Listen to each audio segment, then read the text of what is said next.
À travers la méditation de pleine conscience, on a souvent de plus en plus conscience du corps physique, sensible, qui entend, qui écoute profondément,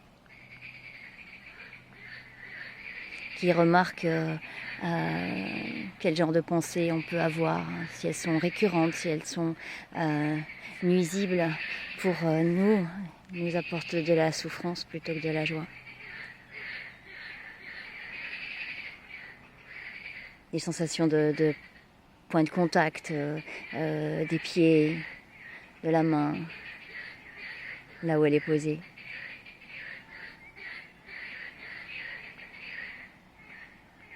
Il est tout à fait possible également à travers des souvenirs, de mentaliser, de concentrer son esprit sur un endroit qu'on connaît ou qu'on a vu en photo, un moment avec des gens, quelle couleur de vêtements ils portaient, quelle couleur étaient leurs yeux, des choses qu'on a observées à un moment donné et dont on se souvient. Et là, dans j'ai cette envie là de partager quelques moments que j'ai passés au Moulin de Chave, en retraite silencieuse pendant 7 jours, en Dordogne, en France.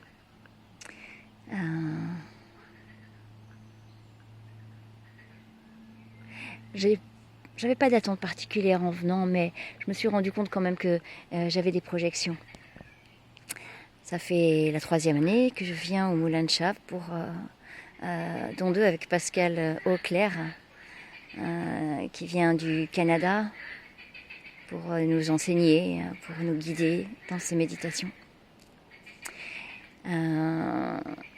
Et donc je me souviens qu'effectivement, les 2 années précédentes, il faisait beau. L'année dernière, j'avais même bronzé. On était tout le temps sur la terrasse, en train de méditer, de faire du yoga, de faire de la marche méditative sur le deck, où il y avait un bassin avec des carpes koi, 4 carpes koi cette année. Il y en avait 5 l'année dernière. Elles sont énormes. Leur lenteur peut nous inspirer.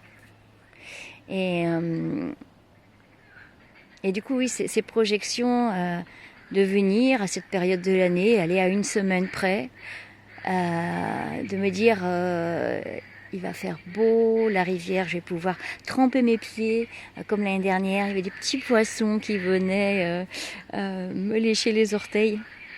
Alors quand je dis lécher, c'est peut-être pas le bon mot par rapport aux poissons, mais je me souviens de ce souvenir-là et j'avais adoré. Et puis cette année, je suis arrivée le lundi et il a plu, quasiment quotidiennement et régulièrement, jusqu'au vendredi. Donc ça fait quelques jours.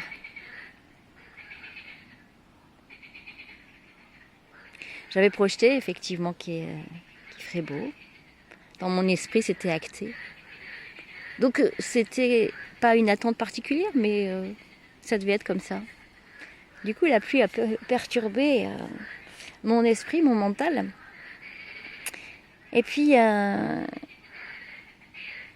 je suis allée marcher également sous la pluie, les sons des gouttes sur ma capuche, donc une attention portée à l'audition. Les feuilles de l'érable, je crois que c'est un érable sur le bord du bassin, qui brillait tellement, mouillé de pluie. J'ai trouvé que c'était beau, que c'était vraiment très très beau.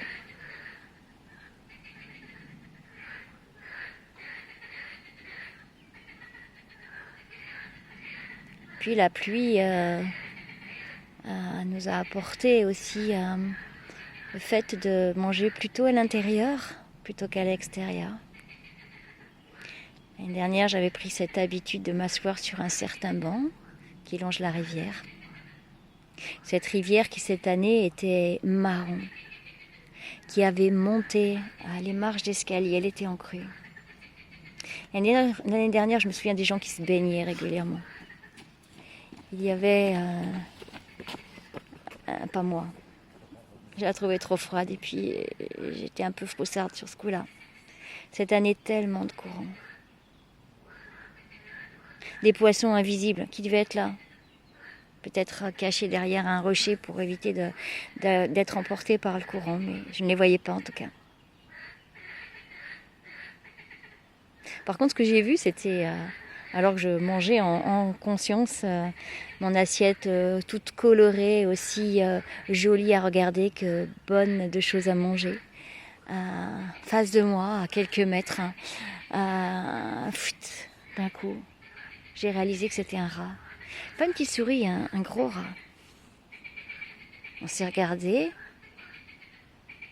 Je pense qu'habituellement, j'aurais peut-être crié ou je me serais sauvée. Avec dans l'esprit quand même que s'il s'approchait un peu trop, peut-être bien que je monterais sur le banc. Il avait ses petits yeux tout ronds, noirs. Puis j'étais surprise de constater ses oreilles rondes. Ses moustaches frémissaient. Il a émis un petit cri. Je me suis demandé s'il allait attaquer ou s'il voulait me défier, s'il avait peur. Il est reparti. Il est revenu. Puis je me suis concentrée à nouveau sur ce qu'il y avait dans mon assiette, sur une bouchée. Je me souviens avoir goûté des betteraves rouges, moi qui n'aime pas les betteraves rouges cuites. Ça, j'ai trouvé que c'était très craquant cru. Et que ça valait le coup peut-être de manger de la betterave rouge crue.